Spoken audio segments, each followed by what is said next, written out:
नमस्कार, DD news पर आप दो टूक देख रहे हैं। मैं हूं अशोक श्रीवास्तव। 2024 के लोकसभा चुनाव को लेकर चर्चाएं अभी तक चल रही हैं। नई सरकार का गठन हो गया है। बहुत जल्द हम देखेंगे कि संसद का सत्र जो है 18वीं लोकसभा का पहला सत्र भी जो है वो आयोजित होते हुए देखेंगे। लेकिन इन चुनाव को लेकर, इन चुनाव के तमाम जो नतीजे आए उनको लेकर विश्लेषण लगातार जारी हैं। खासकर इसलिए जारी हैं क्योंकि बार बार ये कहा जा रहा है कि इन चुनाव में एक बड़ा जो परिणाम है वो ये है कि विपक्ष पहले से मजबूत हुआ है। इसमें कोई दो राय नहीं, विपक्ष पहले से मजबूत हुआ है। कांग्रेस 99 सीटों तक पहुंची है। साथ साथ बड़ी बात यह भी है कि बीजेपी अकेले अपने दम पर वो बहुमत का आंकड़ा नहीं छू पाई। ये तमाम चीजें हैं जो मोटे तौर पर इन चुनाव नतीजों का जब विश्लेषण करते हुए लोग चर्चा करते हैं तो इनकी बात करते हैं कि देखिए उत्तर प्रदेश में जो है समाजवादी पार्टी 37 सीटें ले आई। बीजेपी जो इतनी बड़ी ताकत वहां माना जा रहा था, जिसको लोग कह रहे थे कि 60-70 सीटें तक लाएगी, वो समाजवादी पार्टी से पीछे रह गई। समाजवादी पार्टी तीसरे नंबर की सबसे बड़ी पार्टी हो गई है लोकसभा में। ये तमाम विश्लेषण किए जाते हैं। बीजेपी को नरेंद्र मोदी के नेतृत्व में एनडीए की सरकार बनानी पड़ी, ये सब भी कहा जाता है। लेकिन इस सबके बीच एक और इसका विश्लेषण जो है एक और दृष्टि से किया जाना वो जरूरी है, और आज हम उसी संदर्भ में बात करेंगे। इन चुनाव नतीजों का एक विश्लेषण यह है कि बीजेपी अब हिंदी पट्टी की पार्टी नहीं रही। बीजेपी उत्तर प्रदेश में समाजवादी पार्टी से पिछड़ी है, लेकिन मध्य प्रदेश में उसने क्लीन स्वीप किया है, सभी 29 सीटों पर जीती है। राजस्थान में कांग्रेस ने उसको बढ़िया टक्कर दी है, बराबर की टक्कर दी है। लेकिन झारखंड में बीजेपी आगे रही है। लेकिन ये सब जो राज्य हैं इनको हिंदी पट्टी का राज्य कहा जाता है। पर चुनाव का एक बड़ा जो नतीजा है वो ये है कि बीजेपी अब हिंदी पट्टी की पार्टी नहीं रही, और बीजेपी का इन चुनाव नतीजों से साफ है कि बीजेपी का भौगोलिक विस्तार हुआ है। जब हम भौगोलिक विस्तार कहते हैं तो इसलिए क्योंकि यह कहा जाता था कि बीजेपी को, जैसे मैंने कहा, हिंदी पट्टी की पार्टी है, यह कहा जाता था उत्तर भारत की पार्टी है। एक जमाने में कहा जाता था बीजेपी बनियों और ब्राह्मणों की पार्टी है। इस तरह से बीजेपी को एक ब्रैकेट में डाल दिया जाता था। बीजेपी ने तमाम ब्रैकेट तो तोड़े, लेकिन इन चुनाव में एक और ब्रैकेट तोड़ा, वो ये कि जैसा मैं बार बार कह रहा हूं कि बीजेपी ने अपना भौगोलिक विस्तार किया है। ओडिशा जो हिंदी भाषी राज्य नहीं है, ओडिशा में बीजेपी ने आज पहली बार अपने दम पर, अपने बलबूते पर सरकार बनाई है, और ओडिशा की 20 लोकसभा सीटों पर 21 में से 20 लोकसभा सीटें ओडिशा की बीजेपी के खाते में गई है। लेकिन सिर्फ आज ओडिशा में ही सरकार बीजेपी की बनी, बीजेपी के लिए सिर्फ यह खुशी की बात नहीं, बल्कि बात यह भी है कि आज एनडीए की 2 सरकारों ने शपथ ली है। ओडिशा में बीजेपी की सरकार बनी है, तो आंध्र प्रदेश में चंद्रबाबू नायडू के साथ बीजेपी ने मिलकर सरकार बनाई है। और यह भी आंध्र प्रदेश में जो नतीजे रहे वो भी बीजेपी के भौगोलिक विस्तार का एक बड़ा संकेत है। और जब मैं आंध्र प्रदेश की बात करता हूं, दक्षिण की बात करता हूं, तो फिर हमको आंध्र प्रदेश तक रुकना नहीं है। विश्लेषण करते हुए जब हम विश्लेषण करेंगे तो हम केरल तक जाएंगे, जहां बीजेपी ने पहली बार इतिहास में पहली बार एक लोकसभा सीट जीती, और दूसरी लोकसभा सीट पर बहुत कांटे का टक्कर रही। शशि थरूर बड़ी मुश्किल से तिरुवनंतपुरम में बीजेपी के राजीव चंद्रशेखर को हरा पाए।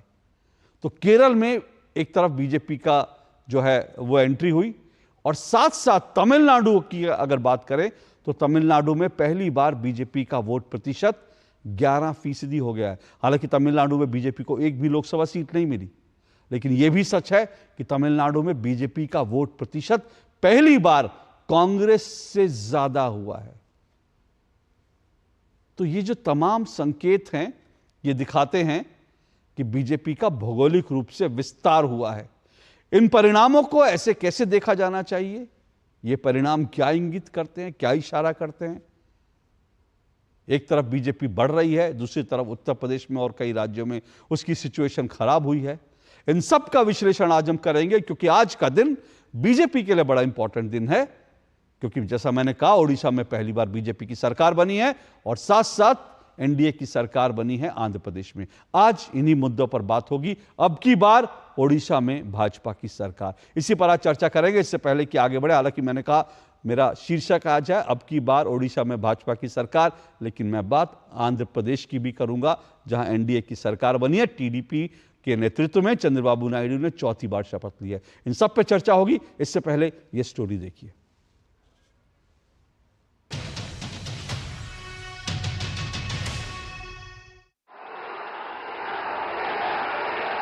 आज की ये दो तस्वीरें मोदी विरोधियों को अगले कई दिनों तक परेशान करेंगी।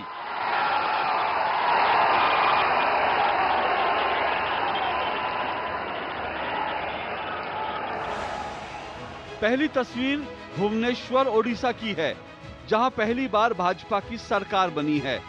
प्रधानमंत्री नरेंद्र मोदी की मौजूदगी में मोहन चरण मांझी ने 2 उप मुख्यमंत्रियों और 13 मंत्रियों के साथ शपथ ली। भारतर संविधान प्रति श्रद्धा और निष्ठा रखिबी, भारतर सार्वभौमत्व और अखंडता रक्षा करिबी, ओडिशा राज्यर मुख्यमंत्री रूपे मोर कर्तव्य श्रद्धा और शुद्ध अंतरकरण रे निर्वाह करिबी।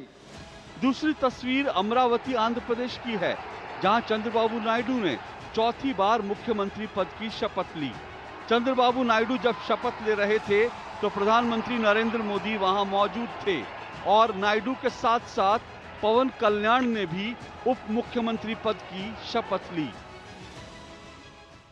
नारा चंद्रबाबू नायडू अने नेनु शासनं द्वारा निर्मितमैन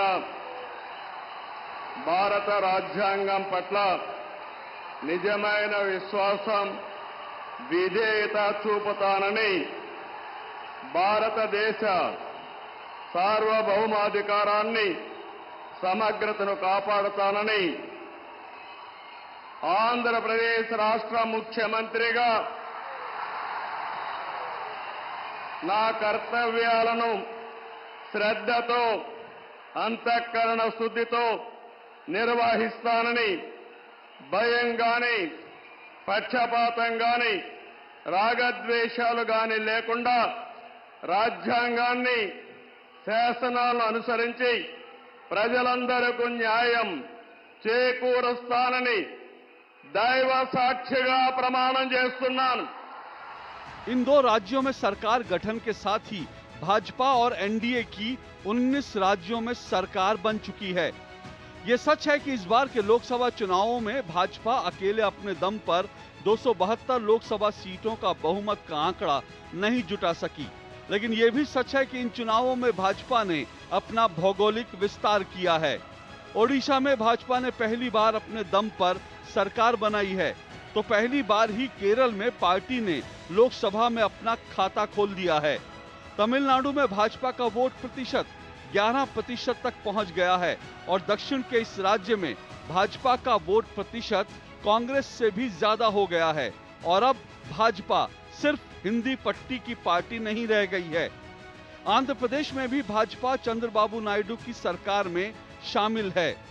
चंद्रबाबू नायडू की सरकार के शपथ ग्रहण समारोह में जिस गर्मजोशी के साथ प्रधानमंत्री मोदी चंद्रबाबू नायडू से मिले, उसने विपक्ष के उन नेताओं की बची खुची उम्मीदों पर भी पानी फेर दिया जो नायडू को इंडी गठबंधन के खेमे में लाने की आस लगाए बैठे थे। चंद्रबाबू नायडू ने भाजपा की खूब तारीफ भी की। ఓసారి బీజేపీలో కూడా ఇది ఒక ప్రత్యేకత. ఆయన ఎంపీ ఇచ్చినప్పుడు నాకే ఆశ్చర్యం వేసింది. ఒక మామూలు వ్యక్తి ఎంపీ ఇచ్చారు. అప్పుడు ఆలోచించినప్పుడు నేను ఫస్ట్ మీటింగ్ పోతే వచ్చాడు. వచ్చినప్పుడు నేను ఎంక్వైరీ చేస్తే ఆయన స్ట్రాంగ్ గా పార్టీ కోసం పనిచేశాడు. ఒక పార్టీ కార్యకర్తను గుర్తించిన పార్టీ। आंध्र प्रदेश की तस्वीर यदि मोदी विरोधियों को दर्द देने वाली है, तो ओडिशा की यह तस्वीर लोकतंत्र विरोधियों को सबक सिखा रही है, जहां चुनाव में हारने वाले नवीन पटनायक बिना किसी रंजिश के नए मुख्यमंत्री और भाजपा को बधाई देने पहुंचे तो भाजपा ने भी नवीन पटनायक को पूरे सम्मान के साथ बैठाया और गले लगाया।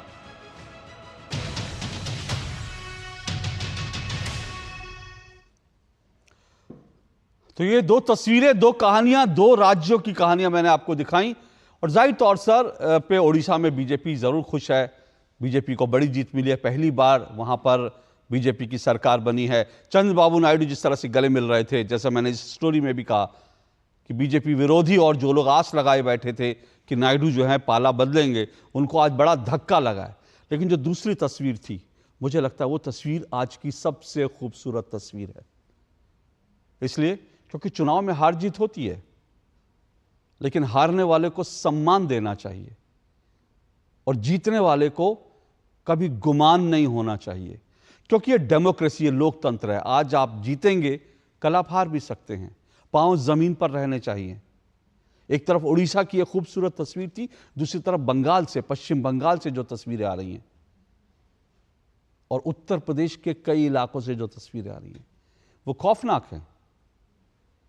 जो लोग लोकतंत्र की दुहाई देते हैं उनके लिए वो तस्वीरें शर्मनाक हैं कि जहां आप चुनाव जीतने के बाद विरोधियों पर जिस तरह से आप अत्याचार कर रहे हैं, वो लोकतंत्र नहीं है, वो तानाशाही है। चले इन सब पर चर्चा करेंगे आज। और आज मेरे साथ जो मेहमान मौजूद हैं, आइए आज की डिबेट में जो मेहमान मेरे साथ जुड़ रहे हैं उनका परिचय करवा दूं। मेरे साथ जयराम विप्लव जुड़ चुके हैं, बीजेपी के प्रवक्ता हैं जयराम विप्लव। मेरे साथ चंचल यादव जुड़ रहे हैं, चंचल यादव समाजवादी पार्टी के प्रवक्ता हैं। ऋषि शंकर मिश्रा मेरे साथ जुड़े हैं। ऋषि शंकर मिश्रा जो हैं वो वरिष्ठ पत्रकार हैं, राजनीतिक विश्लेषक हैं। और मेरे साथ दीपक रथ जुड़े हैं, ओडिशा के पत्रकार हैं दीपक रथ। आप चारों मेहमानों का बहुत बहुत शुक्रिया और स्वागत। मैं इससे पहले कि इस डिबेट को आगे बढ़ाऊं, मैं सबसे पहला सवाल मेरा चंचल यादव जी आपसे है। मैं इसलिए कह रहा हूं आपसे ये सवाल क्योंकि जब मैं ये स्टोरी बना रहा था और जब ओडिशा की तस्वीरें देख रहा था तो अचानक से सोशल मीडिया एक्स पर मैंने एक पोस्ट देखा। हालांकि मैं उसकी अभी पुष्टि नहीं कर रहा हूं क्योंकि वो पोस्ट अभी उसमें पुलिस का वर्जन आना, बाकी चीज़ें आना बाकी है। लेकिन मैंने देखा उत्तर प्रदेश के श्रावस्ती में संजय मिश्रा नाम के एक बीजेपी के कार्यकर्ता को लिंच करके मार दिया गया और यह आरोप लग रहा है कि समाजवादी पार्टी के जो कार्यकर्ता जो 37 सीटें मिलने पे जीत में उत्साहित थे, उन्होंने बीजेपी के कार्यकर्ता संजय मिश्रा को इस तरह से मारा कि संजय मिश्रा की मौत हो गई। इसके बारे में कुछ आप कहेंगे, फिर मैं डिबेट को आगे बढ़ाऊंगा। अशोक भाई, आप सवाल मुझसे पूछ रहे हैं कि उत्तर प्रदेश में जो एक घटना हुई है इसके लिए आप मुझसे सवाल कर रहे हैं। ये थोड़ा सा मुझे आपत्तिजनक लग रहा है। ये सवाल सत्ता के में हुक्मरानों से पूछना चाहिए, जो लोग सत्ता में बैठे हुए लोग हैं, कि आप बताओ उत्तर प्रदेश की लॉ एंड ऑर्डर की स्थिति आज बद से बदतर हालात में गुजर रही है। आप देखो उत्तर प्रदेश की अगर आप बात कर लो कि इतना ज्यादा लोगों में भेदभाव, पक्षपात, इतना जो है पक्षपातपूर्ण रवैया इस सरकार ने काम करने का काम किया है, ये उन्हीं सब बातों का बहुत सारे परिणाम इसके हैं। अशोक जी आप बहुत वरिष्ठ जर्नलिस्ट हैं, बहुत वरिष्ठ पत्रकार भी रहे हैं। मैं आपका मैं विश्लेषण सुन रहा था, लेकिन जिस तरीके से आपने ये बात कही कि ये आप ट्विटर के माध्यम जो बता रहे हैं, निश्चित तौर से अगर ये है तो बहुत शर्मनाक है। और जो भी दोषी है उसको किसी पार्टी के रंग में मत रंगने की जरूरत नहीं है। उसके खिलाफ कार्रवाई करनी चाहिए। उसमें किसी पक्ष और विपक्ष की जरूरत नहीं देखनी चाहिए। और खासकर पत्रकार लोगों को तो ये तो कंफर्म ही नहीं करना चाहिए। जिस तरीके से आप डिबेट आप कर रहे हो कि आपने कह दिया कि समाजवादी पार्टी के लोगों ने आपने डिसाइड कर लिया, पहले डिसीजन ले लिया कि समाजवादी लोग ही होंगे। आपने देखा होगा जिस तरीके से आदरणीय मुख्यमंत्री जी को धमकी देने वाले कौन लोग थे, मुसलमान बन करके, वो मुख्यमंत्री जी के ही खास निकल गए। अभी एक घटना और आपने देखा होगा, एक मुस्लिम बन करके सोशल मीडिया के माध्यम से उसने जो है सोशल मीडिया के माध्यम से कुछ और हिंदू मुसलमान भड़काने की कोशिश कर रहा था, वो भी कौन निकला आपने देखा होगा। जिस तरीके से आपको याद होगा कन्नौज की एक घटना अशोक जी, जिसमें एक बीजेपी का नेता खुद जो है कुछ मांस के टुकड़ों को जो है मस्जिद में फेंकने का काम करता है और जांच होती है क्या निकलता है। तो पूरे प्रदेश में बहुत सारे ऐसे वाकये हैं। और बीजेपी का जो जहां तक बात है मैं बता दूं, मैं ये बात स्पष्ट रूप से नहीं कह सकता, लेकिन चंचल जी एक मिनट आप आगे बढ़े उससे पहले, क्योंकि आपने कुछ चीजें कहीं, मुझे लगता है उसका क्लैरिफिकेशन देना जरूरी है। आपने उस संदर्भ में मेरी भी नाम लिया। मैंने अपनी ओर से कोई आरोप नहीं लगाया। मैंने ये कहा कि कुछ वेरीफाइड हैंडल जो हैं, जो ट्वीट कर रहे हैं, वो मैं पढ़ के भी सुना सकता हूं। उसमें लिखा हुआ है उन ट्वीट्स में, और ऐसा ये अकेला ट्वीट नहीं है, ऐसे कई ट्वीट हैं। सुनिए सुनिए, एक मिनट सर, एक मिनट, मैंने आपको रोका नहीं, अब आप मेरी भी बात सुनिए ना, क्योंकि आपने तो तुरंत, अरे एक मिनट सर, इतना अधीर नहीं होना चाहिए। मैं बड़े धैर्य से आपकी बात सुनता रहा। आपने कई तरह से मुझे भी लपेट लिया कि एक बड़े पत्रकार को ऐसे नहीं करना चाहिए, वैसे। तो मैं आपको बता रहा हूं कि मैंने पहले भी कहा कि मैं इस घटना की पुष्टि इसलिए नहीं कर रहा हूं क्योंकि पुलिस का वर्जन क्या होगा मैं नहीं जानता, लेकिन जो सोशल मीडिया पे चल रहा है वो मैं आपको बता रहा हूं। और सोशल मीडिया पे जो चल रहा है, मैं आपको बता दूं कि इसमें साफ तौर पे लिखा है, Samajwadi party workers brutally beaten and killed Sanjay Mishra just because he was supporting BJP in elections. एक मिनट रुकिएगा, प्रधानमंत्री ने एक बैठक ली है, मैं उसके बारे में खबर का जायजा ले लूं, फिर मैं आपके पास आऊंगा। कुवैत में जिस तरह से भारत के करीब 49, यह आंकड़ा कुछ समय पहले तक था, 49 जो भारत के जो वर्कर्स थे, वो एक बिल्डिंग में आग लगने से उनकी दुखद मृत्यु हो गई है। प्रधानमंत्री नरेंद्र मोदी ने इस पर जायजा लेने के लिए बैठक की। सुधाकर दास हमारे संवाददाता जुड़ रहे हैं इसके बारे में और जानकारी देने के लिए। सुधाकर, क्या कुछ इस बैठक से निकल कर आया है? जी अशोक, आपको पता है कि प्रधानमंत्री आज आंध्र प्रदेश और उड़ीसा की यात्रा पर थे, जहां शपथ ग्रहण समारोह में हिस्सा उन्होंने लिया। अब से कुछ देर पहले ही वो वहां से लौटे हैं, और लौटते ही उन्होंने जो कुवैत में दुखद आज की घटना हुई है उसको लेकर उन्होंने बैठक बुलाई। उस बैठक में विदेश मंत्री एस जयशंकर, विदेश राज्य मंत्री कीर्तिवर्धन सिंह, जिनको प्रधानमंत्री ने निर्देश भी दिया है कि वो तत्काल कुवैत रवाना हो और जिन भारतीयों की दुखद मृत्यु हुई है उनके शवों को वापस लाने या फिर जो घायल हैं उनको समुचित इलाज मिले, इसके लिए जो समन्वय की जरूरत होगी उसके लिए उन्होंने निर्देश दिया। बैठक में आप देख सकते हैं तस्वीरों में राष्ट्रीय सुरक्षा सलाहकार, विदेश सचिव, तमाम जो सीनियर ऑफिशियल्स हैं वो शामिल हैं और पूरी जानकारी ली इस घटना के बारे में, किस तरह से ये घटना हुई। और प्रधानमंत्री ने निर्देश दिए हैं कि खासतौर से शवों की जो शिनाख्त के बाद जल्द से जल्द उसको कैसे वापस लाया जा सकता है, और जो घटना हो चुकी है, जिनकी मृत्यु हो चुकी है, उसके बावजूद जो बचे हुए घायल हैं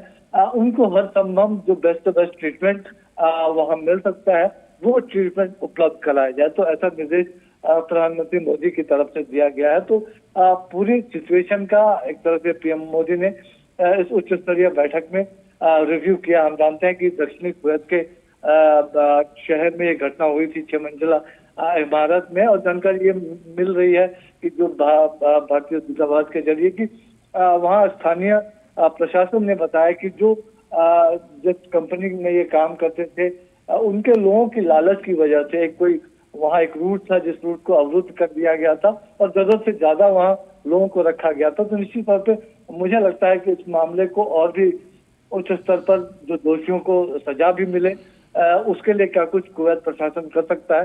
तो मुझे लगता है कि हालांकि आधिकारिक तौर पर बैठक की और जानकारी अभी सामने नहीं आई है, तो प्रधानमंत्री ने निश्चित तौर पर निर्देश दिए हों। कब तक जो विदेश राज्य मंत्री हैं उनकी रवानगी क्या हो चुकी है, इस बारे में कोई अपडेट? मुझे लगता है कि आज देर रात तक वो रवाना हो जाएंगे या रवाना होने वाले होंगे। उनको यही निर्देश दिया गया है कि जल्द से जल्द वो वहां पहुंचे, ताकि वो पूरी जो स्थिति है, आपने अशोक आपको याद होगा कि जब यूक्रेन में भारतीय फंसे थे तो कैसे 4 अपने मंत्रियों को प्रधानमंत्री ने वहां भेजा था कोऑर्डिनेशन के लिए, उसका किस तरह से फायदा मिला था। तो एक भारत सरकार के एक मंत्री वहां जाएंगे और ये पूरी जो स्थिति रहेगी उसमें एक कोऑर्डिनेशन के साथ जल्द से जल्द शवों को कैसे वापस लाया जाए सम्मान के साथ, और साथ ही साथ क्योंकि डीएनए टेस्ट या अन्य शिनाख्त जैसी तमाम चीजों की जरूरत पड़ेगी, आग की घटना हुई है तो ये एक मुश्किल काम स्थिति में ये रहता है, लेकिन उसमें कैसे तेजी से वहाँ काम हो सके और साथ ही साथ खास तौर से घायलों को समुचित इलाज मिल सके, जिस भी अस्पताल में इलाज की जरूरत है तो उसकी कैसे व्यवस्था हो सके, उसके लिए क्या कोऑर्डिनेशन हो सके, उसके निर्देश देते हुए विदेश राज्य मंत्री को वहाँ भेजा जा रहा है। अशोक, बहुत बहुत शुक्रिया सुधाकर इस खबर पर जानकारी देने के लिए। तो जैसे सुधाकर दास ने बताया, विदेश राज्य मंत्री कुछ ही देर में रवाना हो जाएंगे और प्रधानमंत्री नरेंद्र मोदी ने ये पूरी बैठक ली है और इस बैठक में तमाम जो हालात है उसका जायज़ा लिया है, कैसे जो है जो पीड़ित परिवार है उनको मदद दी जा सके, जो लोग वहाँ फंसे हुए हैं कैसे उनको मदद दी जा सके, इसको लेकर के वहाँ की सरकार से भी जो भारत सरकार है लगातार टच में है। बहुत बहुत शुक्रिया सुधाकर आपका। मैं फिर लौटता हूँ आज की बहस पर और मुझे सिर्फ एक ही बात कहनी, क्योंकि आज बहुत सारे विषय हैं। मैं उड़ीसा से लेकर मैं उड़ीसा से लेकर बात करना चाहता हूं मैं आगे तक की, लेकिन मैं सिर्फ ये कह रहा था, माफ़ कीजिएगा चंचल यादव जी, मतलब मैंने सिर्फ कहा कि मैंने अपनी ओर से नहीं, और मैं पहले ही कह रहा हूं कि मैं नहीं कह रहा कि ये इसमें क्या सच है पुलिस जांच में, लेकिन जो आरोप लगे उन आरोपों को लेकर आप बहुत संक्षेप में कह सकते थे कि भाई जिसने भी करी है उस पर कार्रवाई होनी चाहिए। और हमारी जानकारी, आपकी जानकारी क्या है वो बता देते। आप पूरा लॉ एंड ऑर्डर गिना दिया, तो मैं नहीं जाना चाहता उस सिचुएशन में, क्योंकि बहुत सारी चीजें उसमें सर एक मिनट, अभी सहारनपुर में हमने देखा था। होता क्या है ना कि जब पुलिस किसी को पकड़ लेती है तब कहा जाता है कि निरपराध लोगों के पर कार्रवाई हो रही है, क्योंकि अभी देखिए अभी सहारनपुर में जिस तरह से जीत के बाद लोग वहां पर जश्न मना रहे थे, इमरान मसूद के लड़के, और जिस तरह से वहां पर गुंडागर्दी कर रहे थे, पुलिस ने 70 लोगों पर जब FIR दर्ज कर ली तो इमरान मसूद कहने लगे कि ये क्या जीत का जश्न भी नहीं मना सकते, ये तो जीत का। तो मेरा कहने का मतलब चित भी मेरी पट भी मेरी अंटा मेरे बाप का, इस तरह की चीजें, इस तरह की चीजों से बचना चाहिए। हाँ बोल लीजिए जल्दी से, फिर मैं विषय पर भी आऊंगा। तो भाई जब हम लोग जब ग्रेजुएशन कर रहे हैं तब से आप पत्रकारिता कर रहे हैं, मैं देखा हूं काफी समय पहले से, और मैं लमसम बचपन से मैं आपको देखता आ रहा हूं। लेकिन आज जो वर्ल्ड प्रेस फ्रीडम रैंकिंग है 180 देशों में 161वें नंबर पे हम लोग आ रहे हैं। और सुन लीजिए मेरी बात हम लोग, और आप जो ट्विटर के माध्यम से वेरीफाइड हैंडल के माध्यम से आप ये जस्टिफाई कर दे रहे हो कि समाजवादी लोगों ने हत्या की है। आप मतलब ये किस टाइप की बातें आप लोग करते हो? और इतने बड़े पत्रकार होकर के आप केवल समाजवादी पार्टी, चंचल यादव जी सुनिए, चंचल यादव जी सुनिए, चंचल यादव जी सुनिए, चंचल यादव, लॉ एंड ऑर्डर का जिम्मा विपक्ष का है, आप मुझे बताइए ना। सवाल आपको सत्ता से पूछना चाहिए। आपकी बात पूरी हो गई सर, हालत ऐसी है आपकी बात। चंचल यादव जी सुनिए, चंचल यादव जी सुनिए, चंचल यादव जी एक मिनट, जयराम विप्लव, चंचल यादव जी सुनिए। अब आप अगर इसी पे डिबेट करना चाहते हो तो फिर मैं धागे खोलना शुरू करूंगा तो बड़ी मुश्किल हो जाएगी। सुनिए मेरी बात, सुनिए नहीं मेरी बात सुनिए, मेरी बात सुनिए, क्योंकि है क्या, देखिए मुझे क्या लगता है, जयराम विप्लव जी मैं आपको मौका दूंगा थोड़ी सी संक्षेप में टिप्पणी करने के लिए, फिर मैं विषय पर आऊंगा। क्योंकि क्या है, आज भाजपा की सरकार बनी है तो इसलिए समाजवादी पार्टी को सूट करता है कि उत्तर प्रदेश की लॉ एंड ऑर्डर पे ले जाएं बात, जिससे कि जो उड़ीसा में जो जीत मिली है, उड़ीसा में जो बीजेपी का, आप सुनिए चंचल यादव जी, अब आप सुनिए, धैर्य रखिए थोड़ा। मैंने बड़े धैर्य से आपके तमाम आरोप सुने हैं। मैंने कहा ये जो आप प्रेस फ्रीडम इंडेक्स, बड़े धैर्य से सुनिए, बड़े धैर्य से सुनिए, बड़े धैर्य से सुनिए, मैं बड़े आराम से आपसे बात कर रहा हूं और आपने भी बड़े आराम से अपनी बात रखी, मैंने आपको पूरा मौका दिया। सुनने का साहस रखिए, अगर कोई बात तकलीफ हो सुनने का साहस रखिए। चंचल यादव, चंचल यादव सुनने का साहस रखिए, सुनने का साहस रखिए, साहस रखिए सर सुनने का। मैंने कहा मैं धागे खोल दूंगा जो आप कह रहे हैं ना, प्रेस फ्रीडम इंडेक्स, इस पर जितनी रिसर्च अशोक श्रीवास्तव ने की है ना, देश के किसी पत्रकार ने रिसर्च नहीं की है। ये जो प्रेस फ्रीडम इंडेक्स है, कौन बनाता है, कैसे बनाता है, अगर आप उसका समर्थन कर रहे हैं तो इसका मतलब आप कश्मीर को भारत का हिस्सा नहीं मानते। अब रुकिए, इनकी आवाज नीचे कर दीजिए, अब इनकी आवाज नीचे करिए, अब इनकी आवाज नीचे करिए, अब चंचल यादव जी की आवाज नीचे करिए। मैं बड़े आराम से डिबेट कर रहा हूं, मैं सबको मौका देने की, लेकिन आप पिछले 10 मिनट से लगातार तो लॉ एंड ऑर्डर की बात, मैं 1 मिनट सिर्फ, तो जो प्रेस फ्रीडम इंडेक्स के जो आप विदेशी जो एक नैरेटिव लेकर आते हैं ना, फेक नैरेटिव, उसको अशोक श्रीवास्तव उसके धागे खोलना जानता है, लेकिन मैं आज उसमें नहीं, क्योंकि आज आप ट्रैप बिछा रहे हो, आपको दिक्कत हो रही है क्योंकि आप उत्तर प्रदेश में जीते, बाकी सब जगह आप लोगों का सुपड़ा साफ हो गया है इंडी गठबंधन का, इसलिए आप एक ट्रैप बिछा रहे हो कि मैं उत्तर प्रदेश के लॉ एंड ऑर्डर पर आ जाऊं, लेकिन मैं आपके ट्रैप में फंसने वाला नहीं हूं। उत्तर प्रदेश के लॉ एंड ऑर्डर पर किस दिन खुलकर आपसे बात करूंगा। और फिर कह रहा हूं, जब लॉ एंड ऑर्डर के लिए मुख्यमंत्री कार्रवाई करते हैं तब आप लोग जो है चिल्लाने लगते हैं, जिस तरह से इमरान मसूद चिल्ला रहे हैं। जयराम विप्लव जल्दी से रिएक्ट कीजिए, फिर मैं विषय पर आऊंगा। जी देखिए, सबसे पहली बात तो यह है कि दर्शक भी सुन रहे होंगे, एक झूठ को छिपाने के लिए 100 झूठ कैसे बोलना पड़ता है उसका उदाहरण देख लिया आपने। इधर उधर तमाम बातें की गई, बस इतना ही तो कहना था कि वो किसी पार्टी के व्यक्ति रहे हों, वैचारिक विचारधारा के आधार पर अगर विरोध है तो उसका मतलब ये नहीं है कि आप जीत का जश्न मनाते हो उसका सर कलम कर देंगे। किसी को भी ये हक नहीं है जो तमिलनाडु में हुआ कि हमारे प्रदेश अध्यक्ष की तस्वीर एक बकरे के गले में डालकर उसको काट दिया गया। किसी को ये हक नहीं है कि बंगाल में, कलकत्ता में और तमाम जगहों पर जो सोसाइटी में वोट भाजपा को मिले उन सोसाइटी में घुस करके हिंसा की जाए, हत्या की जाए, बलात्कार किया जाए, आगजनी किया जाए। अभी तो कम तस्वीरें आ रही हैं क्योंकि सेंट्रल फोर्सेस वहां हैं। अगर आप डेमोक्रेसी, संविधान, लोकतंत्र इसका दुहाई दे रहे थे चुनाव में, तो आज खुले मन से ममता बनर्जी के प्रशासन पर सवाल पूछिए, आप डीएमके के प्रशासन पर सवाल पूछिए, तब मैं समझूंगा कि आप वाकई में डेमोक्रेसी के साथ हैं। यह कैसी डेमोक्रेसी है कि विरोधियों की हत्या कर देंगे आप, विरोधियों को मार देंगे आप। मैं आ रहा हूं, मैं ऋषि शंकर मिश्रा जी आ रहा हूं। सुनिए, अब मैं डिबेट को ओपन कर रहा हूं और विषय पर आ रहा हूं, लेकिन मेरा निवेदन है कि जैसे लगातार बोल रहे थे, एक दूसरे को सुनने की भी आदत डालनी चाहिए। चुनाव खत्म हो गए, अब थोड़ा सा गहनता से, गंभीरता से, थोड़ा चिंतन मनन, हर विषय में गंभीरता से बात हो सकती है। जरूरी नहीं है कि जब हम आरोप लगा रहे हैं तो हम दूसरे को सुनेंगे ही नहीं। हम ही सब ज्ञानी हैं, सर्वज्ञानी हैं, हमें सब कुछ ज्ञात है, ऐसा किसी को नहीं सोचना चाहिए। सबको सुने, सबको मैं बोलने का मौका दूंगा। ऋषि शंकर मिश्रा, दो तस्वीरें हैं इन चुनावों की। एक उत्तर प्रदेश से आती है जहां पर बीजेपी को बड़ा झटका लगा है, राजस्थान में बीजेपी को झटका लगा। ये वो क्षेत्र हैं जहां बीजेपी ट्रेडिशनली स्ट्रांग रही है। लेकिन दूसरी तस्वीर दक्षिण से आती है जहां बीजेपी बढ़ी है, उड़ीसा से आती है जहां बीजेपी पहली बार सरकार बनाती है। क्या कहेंगे आप, कैसे इसका विश्लेषण करेंगे आप? देखिए, निश्चित ही देखिए, दो तीन बातें हैं अशोक जी, इस चीज को समझना होगा। खासकर भाजपा ने उड़ीसा में जिस प्रकार से बेहतरीन परफॉर्मेंस की है, उस सरकार को उखाड़ फेंका है जो कई दशकों से वहां जमी हुई थी। नवीन पटनायक, बीजू जनता दल, हालांकि बीजू जनता दल की जब शुरुआत हुई तो बीजेपी और बीजेपी के बीच गठबंधन हुआ था, हालांकि ये गठबंधन शायद मैं यदि सही हूँ 2009 में टूट गया था। उसके बाद से जो मेन अपोजिशन पार्टी वहां कांग्रेस थी, उसको रिप्लेस करके भाजपा जिस प्रकार से खासकर आदिवासी वर्गों में एक अपना पैठ बनाया, कई मुद्दों पे संघर्ष करते हुए नजर आए।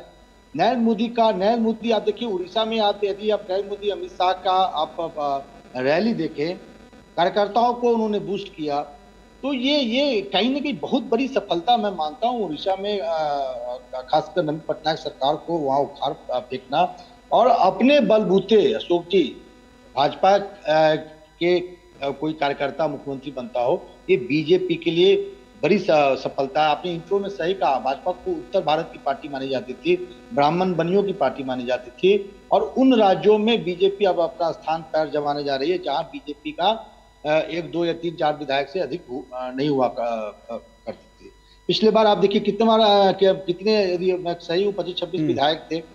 इस बार आप देखिए फुल मेजोरिटी के साथ उड़ीसा में बीजेपी की सरकार बनी है, और एक आदिवासी चेहरा जो एक गरीब तबका से आने वाले, बिल्कुल ये मैं आऊंगा इस पर, जो मुख्यमंत्री वहां बने हैं। तेलंगाना में देखिए, एक मिनट आ रहा हूं आपके पास, मैं 2 सेकंड खत्म करूंगा। तेलंगाना में देखिए, हम लोग तमाम पत्रकार ये उम्मीद कर रहे थे कि तेलंगाना में कांग्रेस ने जिस प्रकार से सरकार बनाई है, थम्पिंग मेजोरिटी मिला, तो तेलंगाना में कांग्रेस को शिफ्ट करना चाहिए था। लेकिन वहां भी आप देखिए बराबर की लड़ाई बीजेपी कांग्रेस के बीच हुआ और सीटें नतीजे आपके सामने। तो निश्चित ही उड़ीसा और साउथ के तमाम उन राज्यों में बीजेपी ने बहुत बेहतरीन परफॉर्म की।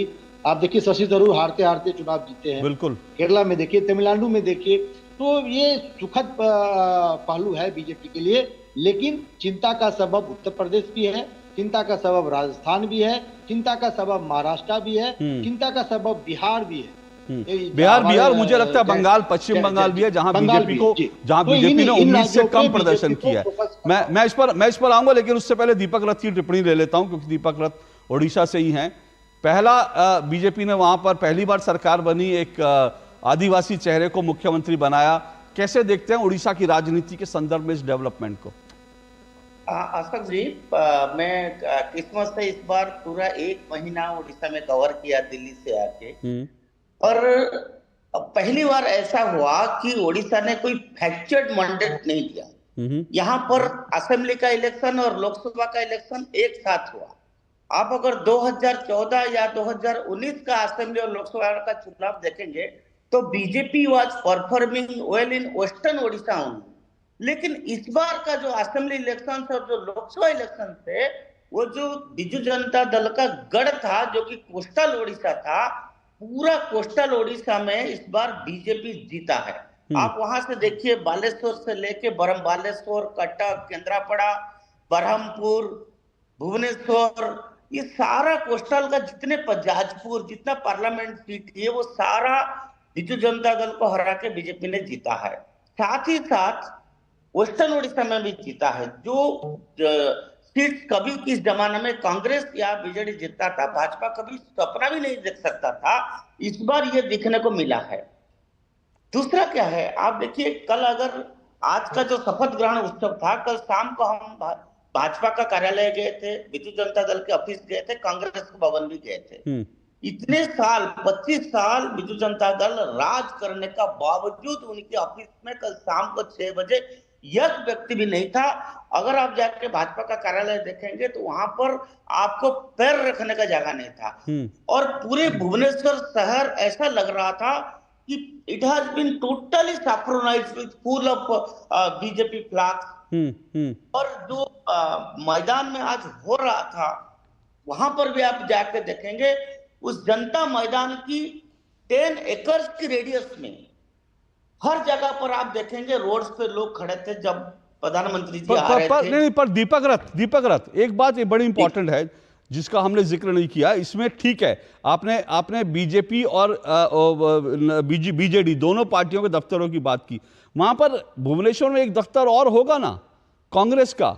मैं यहां पर इसलिए सवाल पूछ रहा हूं, एक मिनट, मैं यहां इसलिए सवाल पूछ रहा हूं क्योंकि ये वो स्टेट है जहां पर कांग्रेस ने बरसों तक हुकूमत की, लेकिन आज वहां पर कांग्रेस जो है ना 3 में ना 13 में, मतलब जो कांग्रेस 99 सीटों पर उछल रही है कि हमारी वापसी हो गई, हम लोगों ने देखिए क्या शानदार प्रदर्शन किया। ओडिशा जैसे स्टेट में कांग्रेस ना 3 में है ना 13 में है। ये जो है बिल्कुल लड़ाई से बाहर हो जाना। कैसे इसको कांग्रेस के झोली में सिर्फ 1 लोकसभा गया है और 14 विधानसभा गया है, अगर आप देखेंगे। और इलेक्शन का टाइम में तो वो हालत था कि कांग्रेस के पास कोई कैंडिडेट ही नहीं थे कि उनका कैंडिडेट कौन बनेगा। लास्ट डे तक उनका कैंडिडेट चेंज करते गए। पूरी लोकसभा में एक कैंडिडेट उन्होंने नॉमिनेशन पेपर फाइल किया था, उन्होंने विड्रॉ कर लिया। ये हालत था इस असेंबली और लोकसभा इलेक्शन। जाहिर सी बात है। तो ये और आदिवासी चेहरा दिया बीजेपी ने, मुझे लगता है इसके भी बहुत अच्छे संकेत हैं। बीजेपी ने अपनी तरफ से मोहन माझी जो आज भाजपा का मुख्यमंत्री बने हुए हैं, 4 बार विधायक है, और केउंझर जैसा ट्रेडिशनल ट्राइबल सीट है, बैकवर्ड डिस्ट्रिक्ट है, उस डिस्ट्रिक्ट में उन्होंने एक साधारण सी सरस्वती शिशु मंदिर का टीचर थे वो, और टीचर के बाद उन्होंने सरपंच बने, सरपंच के बाद एमएलए बने, एमएलए के बाद मुख्य सचेतक बने सरकार में, पब्लिक अकाउंट कमेटी का उन्होंने चेयरमैन बना। तो पूरे जमीन स्तर से लेके इस जगह पर उन्होंने पहुंचा, ऐसे कैंडिडेट भाजपा ने चुना। बिल्कुल जो आप बता रहे थे, जो आप बता रहे थे उसमें कोई बड़े फैमिली से नहीं बना है। तो भाजपा से कोई एक आम परिवार से, एक आदिवासी गांव से एक व्यक्ति को उठा के भाजपा ने मैं ये भी पढ़ रहा था कि उनके पिता जो ऑटो ड्राइवर थे और वो जैसा आपने बताया सरस्वती शिशु मंदिर में स्कूल टीचर थे, उसके बाद जो है वो पंचायत में आए और उसके बाद एमएलए बने। तो जमीन से जुड़े नेता लगते हैं, साफ तौर पर साफ लगता है, और बीजेपी ने इसलिए उनको आगे बढ़ाया भी है। मैं एक छोटा सा ब्रेक ले रहा हूं, मुझे एक ब्रेक लेना है, मैं ब्रेक के बाद आऊंगा। शुक्रिया दीपक रथ आपका, और मैं ब्रेक के बाद आऊंगा, इस चर्चा को आगे बढ़ाऊंगा और दक्षिण की भी बात करूंगा, और ये जो बीजेपी का भौगोलिक विस्तार हुआ है इसको कैसे देखा जाना चाहिए, मैं इस पर भी चर्चा को आगे बढ़ाऊंगा इस ब्रेक के बाद।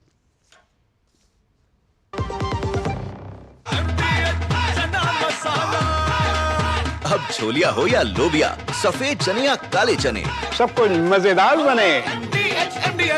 अरे क्या हो गया, पूरा का पूरा गांव यहाँ आ गया। भैया इसी हाथ से चारा खिलाते हो, तभी तो आपके गाय भैंसों की ब्याज सबसे ज्यादा है। पगले, ये चमत्कार इस हाथ का नहीं, हाथ में जो कपिला पशु आहार है उसका है, जो पशुओं की सेहत अच्छी रखता है और ब्याज भी बढ़ाता है। कपिला देश का नंबर 1 पशु आहार।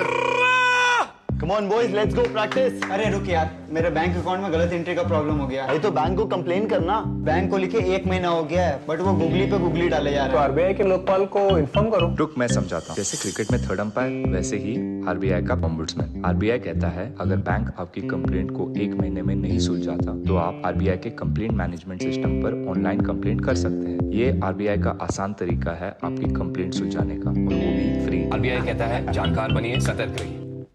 तेरी होने वाली मदर इन लोग कुछ ज्यादा ही ट्रेडिशनल है। ट्रेडिशनल लोग ज्यादा इमोशनल होते हैं। तो भाई साहब, अब कोई किसी की लाइफ में आग नहीं लगा पाएगा। समर कूल, जो हर दिल करे कबूल। डॉक्टर ऑर्थो ऑयल के रेगुलर मसाज से जॉइंट हेल्थी रहते हैं, और अगर प्रॉब्लम बहुत पुरानी है तो डॉक्टर ऑर्थो कैप्सूल्स साथ लेना ना भूलें। अब दर्द भी घुटने टेकेगा। जीरा से प्यास बुझाए, डाइजेशन के लिए मस्त, शरीर में नमक पानी का बैलेंस बनाए। सिप सिप जीरा सिप, जीरा सिप, एमडीएच का जल्दी और जीरा सिप, जीरा SIP. Curiosity can take you to some out of the world places. Curious about this place?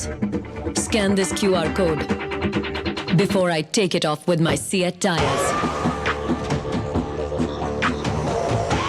Seat, crafted for the curious. बात जब पीढ़ियों के लिए बनने वाले घर की हो तो जिम्मेदारी बड़ी हो जाती है। गैलेंट समझता है ये जिम्मेदारी। अब डबल एम रिब्स के साथ गैलेंट एडवांस TMT रीबार, निर्माण का रियल हीरो। क्या हुआ? I have lost everything काका। मैंने अपनी 3 साल की सारी सेविंग्स ज्यादा फायदे के चक्कर में नए ट्रेंड्स पे लगा दी। Relax and move to proper investments like mutual funds. वो रेगुलेटेड है, वेरीफाइड भी है and are handled by experts. अब तो मैं पूरा जीरो पे आ गया हूँ। थैंक्स काका। अब सब सही है। म्यूचुअल फंड निवेश बाजार जोखिमों के अधीन है। योजना से जुड़े सभी दस्तावेजों को ध्यान से पढ़ें।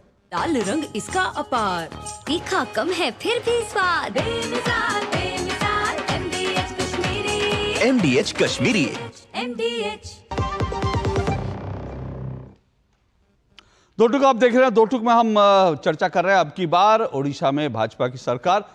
ये अपने आप में बड़ा डेवलपमेंट है, और फिर कह रहा हूं कि इन चुनाव में बीजेपी को कई पॉकेट्स में, देश के कई हिस्सों में जो है बीजेपी को नुकसान उठाना पड़ा है। बीजेपी की जो ज़मीन है वहाँ से दरकी है, लेकिन बीजेपी का भौगोलिक रूप से विस्तार भी हुआ है, खासकर ओडिशा जैसे राज्यों में और दक्षिण में। इन्हीं सब पे चर्चा कर रहे हैं। मेरे साथ जयराम विप्लव जुड़े हैं बीजेपी से, चंचल यादव हैं समाजवादी पार्टी के प्रवक्ता, ऋषि शंकर मिश्रा हैं मेरे साथ राजनीतिक विश्लेषक हैं, और मेरे साथ किशोर थूपति इस वक्त जुड़ रहे हैं जो दक्षिण भारत की राजनीति पर, राजनीतिक विश्लेषक है, दक्षिण भारत की राजनीति पर पकड़ रखते हैं।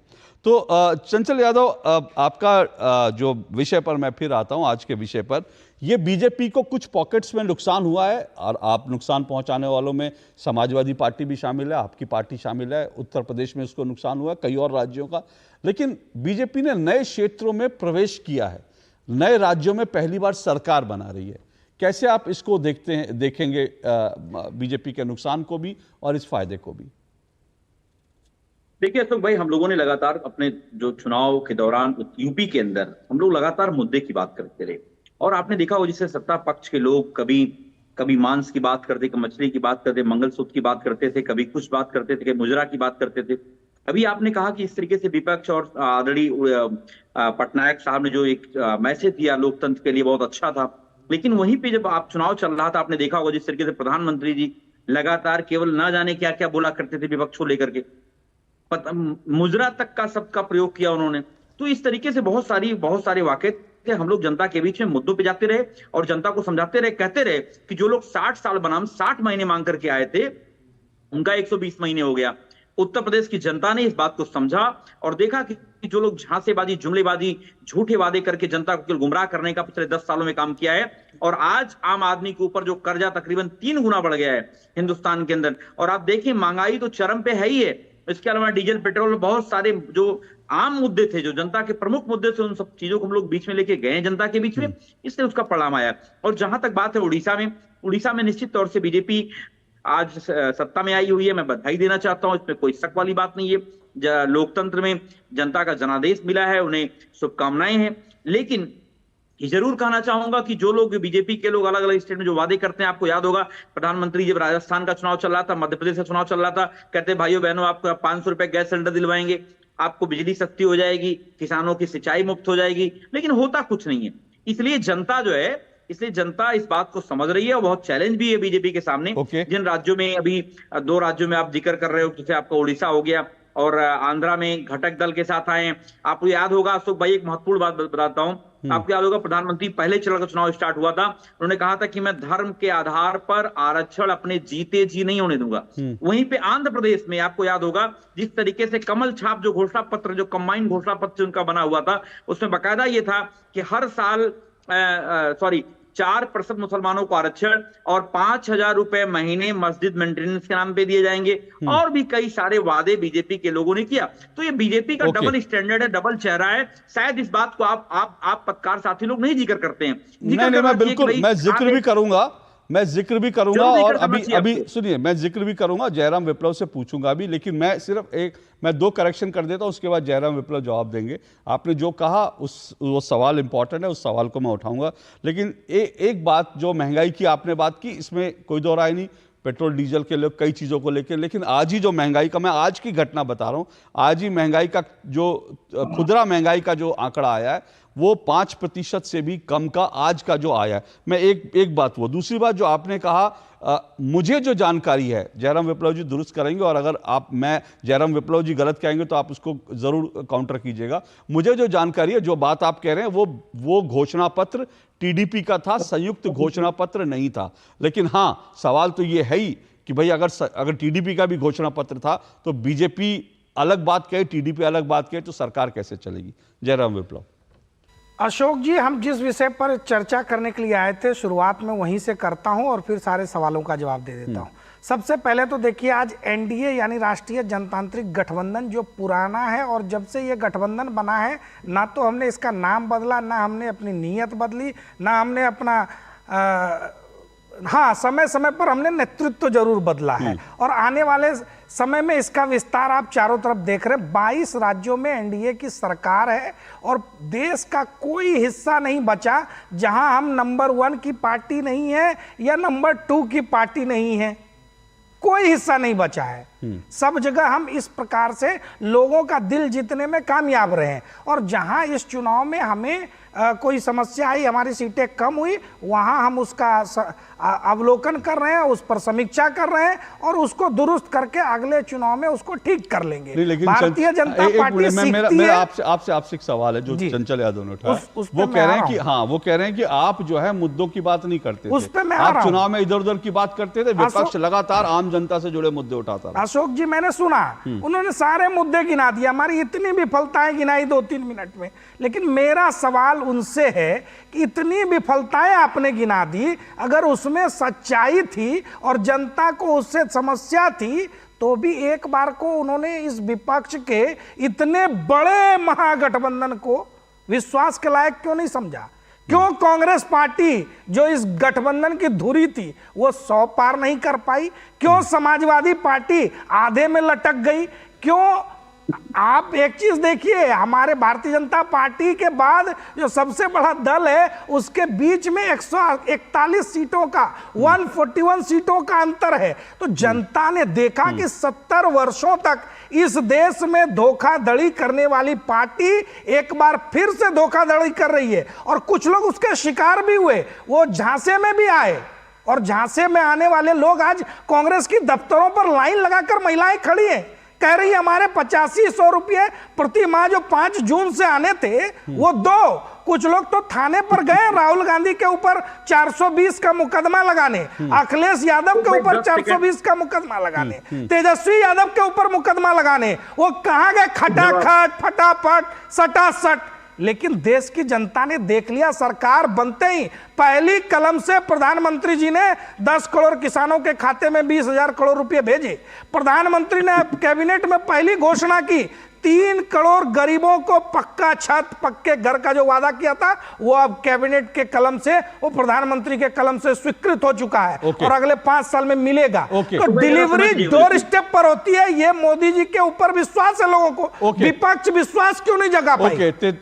ओके, चंचल जी, आप क्या ये खटाखट पे कुछ टिप्पणी करना चाह रहे थे? जब इन्होंने कहा तो आपने हाथ उठाया। जी, हमारे साथी बीजेपी के प्रवक्ता, अभी इनको 85 रुपए महीने वाला याद है।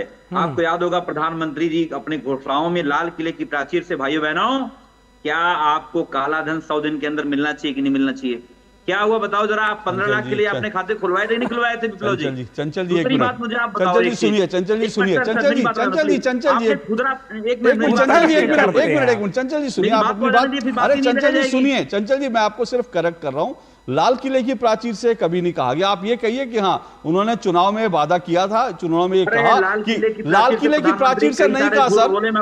अरे भाई काला धन निकले ना, झारखंड में निकला, बंगाल में निकला, आपके उत्तर प्रदेश में निकला, और तब विक्टिम कार्ड लेकर आप ही खड़े थे। ओके, मैं सिर्फ करेक्ट कर रहा हूं, मैं सिर्फ करेक्ट कर रहा हूं। 15 लाख का मामला आप उठाइए, बिल्कुल आप उठाइए। मैं सिर्फ करेक्ट कर रहा हूं कि ये लाल किले से ये घोषणा नहीं की गई। क्या था ये? हाँ मैं कह रहा हूं, मैं सिर्फ आपको करेक्ट कर रहा हूं, बाकी सब आप सही है। अशोक भाई मेरी एक और सवाल। आपने खुदरा मार्केट की बात की, खुदरा रेट की बात की, महंगाई दर की बात की। आप मुझे बताओ, आप जो हमारे विप्लव भाई हैं, क्या इनको घर में डांट नहीं पड़ती? क्या जो 400 रुपए का गैस सिलेंडर 1100 में खरीदते हैं, इनको भी घर में डांट पड़ती है? नहीं, अभी एक सेकंड अशोक जी यहीं पे टेस्ट हो जाए। अभी आप गूगल करिए कि आज सिलेंडर का रेट क्या है। अरे भैया, अच्छा भैया कहाँ चले गए? गूगल करिए सिलेंडर का रेट क्या है। गूगल करिए, मैं दर्शकों को कहता हूँ। मैं ब्रेक ले लेता हूँ, मैं अभी एक मिनट मैं ब्रेक ले लेता हूँ। आप दोनों गूगल कर लीजिए, गूगल कर लीजिए सिलेंडर का रेट क्या है, मैं उस पर भी आ जाऊंगा। लेकिन मैं किशोर जी आपके पास आऊंगा, गूगल कर लीजिए सिलेंडर का रेट आज क्या है। मैं ब्रेक के बाद छोटे से ब्रेक के बाद। MDH का किचन किंग किचन में हो तो हम सब कुछ बना सकते हैं। बैंगन का भरता, आलू गोभी, भिंडी मसाला और मेरी हेडेक है ना, काहे परेशान होते हो तुम? क्या मेरी हेडेक है ना? डिजिटल बैंकिंग का है जमाना, टाइम है बचाना। डिजिटल बैंकिंग है आसान, करो चाहे कोई भुगतान, एनी टाइम एनीवेयर, सेफ है, फास्ट है, हर पेमेंट उंगलियों पे सेट है। लेन देन के हैं ऑप्शंस कई, IMPS, NEFT, UPI भी। 24 घंटे करते ये काम, पेमेंट आसान और रहे आराम। RBI कहता है जानकार बनिए, सतर्क रहिए। अब तक टेस्टी राजमा बनाना नहीं आया। बिना MDH राजमा मसाला के टेस्टी राजमा कैसे बनेगा? MDH राजमा मसाला, क्या स्वादिष्ट राजमा बनाए। MDH। सर आप बहुत लकी हैं कि आपके बेटे ने हेल्थ इंश्योरेंस और बाकी सारी फॉर्मेलिटीज टाइम से पूरी कर दी है। मेरा बेटा? तो फिर आप? पॉलिसी बाजार। क्लेम के टाइम पे हमेशा आपकी हेल्प को तैयार। पॉलिसी बाजार, 1 करोड़ का हेल्थ इंश्योरेंस सिर्फ 390 रुपए महीने से शुरू। बात जब पीढ़ियों के लिए बनने वाले घर की हो तो जिम्मेदारी बड़ी हो जाती है। गैलेंट समझता है ये जिम्मेदारी। अब MM रिब्स के साथ गैलेंट एडवांस TMT रीबार, निर्माण का रियल हीरो। घुटना, कंधा या कमर, चाहे जैसा हो दर्द, डॉक्टर ऑर्थो आपको देता है दर्द से पूरी आजादी। ये कोई टेम्पररी पेन किलर नहीं, आयुर्वेदिक औषधि है। काफी टैलेंटेड है आपकी बेटी। सर बड़ी होकर इंडिया के लिए खेलना चाहती है, उसके फ्यूचर के लिए अभी से मैंने सेविंग भी स्टार्ट कर दी है। फ्यूचर की बात है तो सिर्फ उसे नहीं, आपको भी मैदान में उतरना पड़ेगा। मुझे?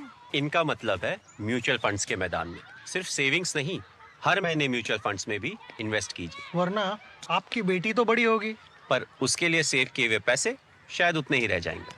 सही है सर।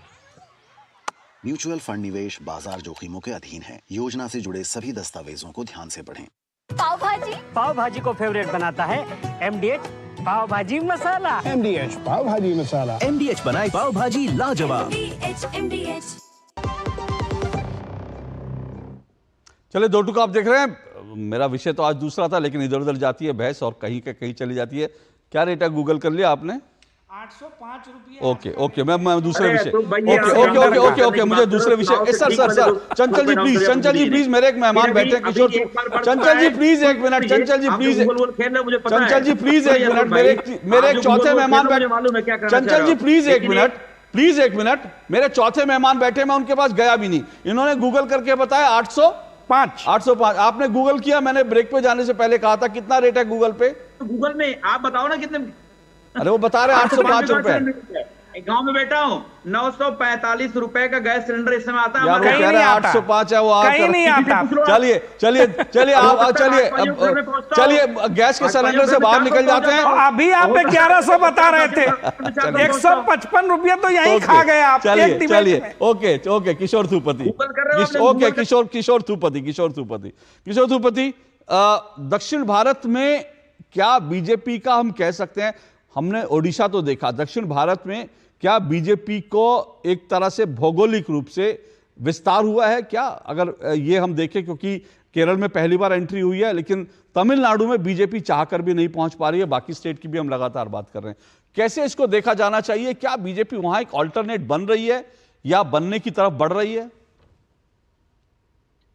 नमस्ते अशोक जी, सबको नमस्कार, पैनल में पूरा साथियों को भी, डीडी न्यूज प्रेक्षकों को भी नमस्कार।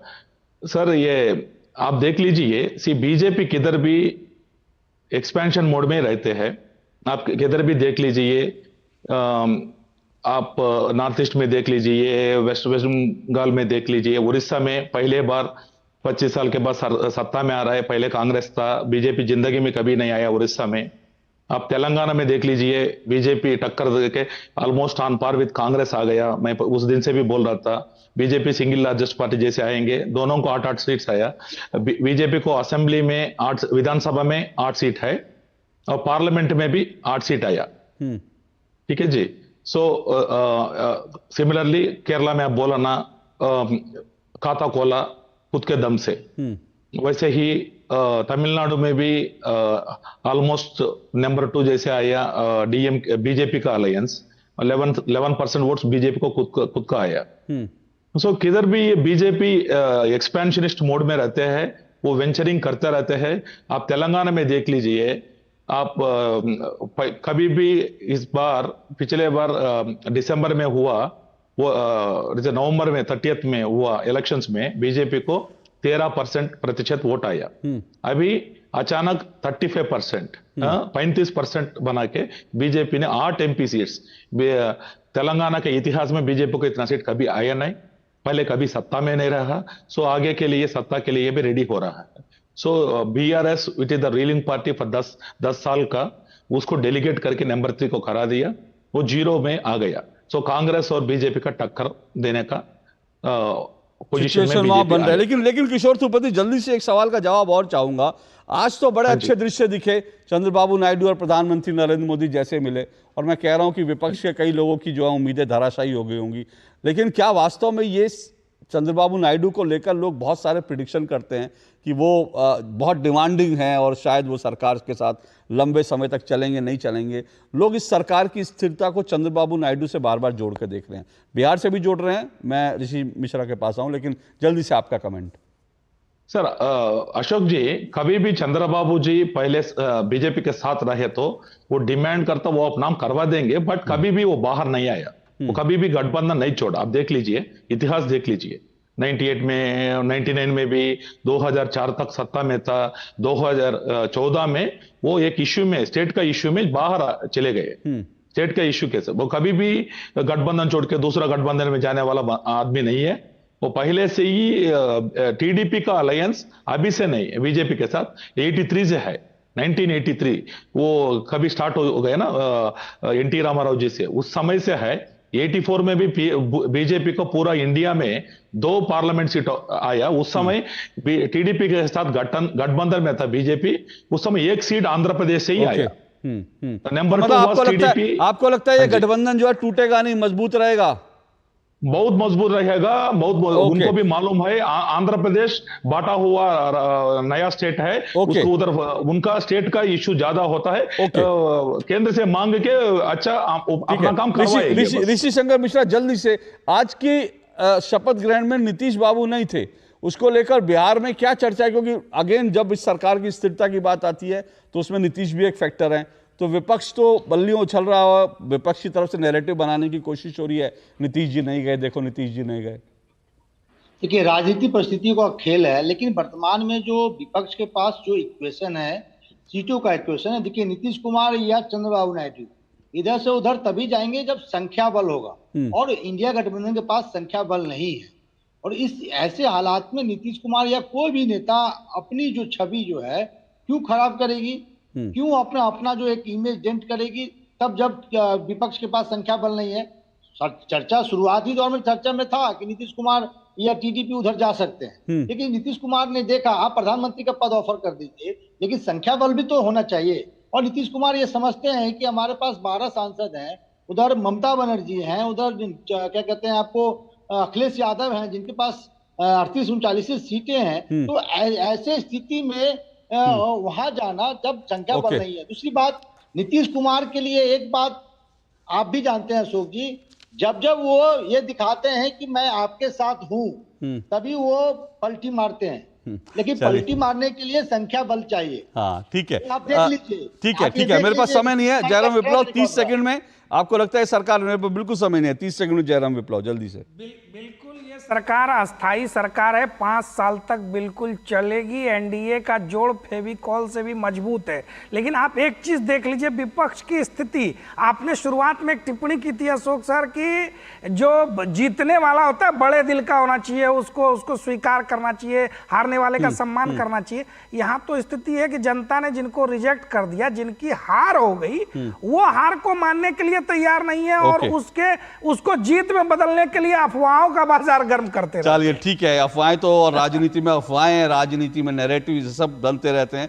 लेकिन फिलहाल जो है, मैं फिर कह रहा हूं कि उड़ीसा में जो आज हुआ है, आंध्र प्रदेश में जो हुआ है, वो अपने आप में एक सिग्निफिकेंट है। इन चुनाव नतीजों से जोड़कर उसको जरूर देखा जाना चाहिए।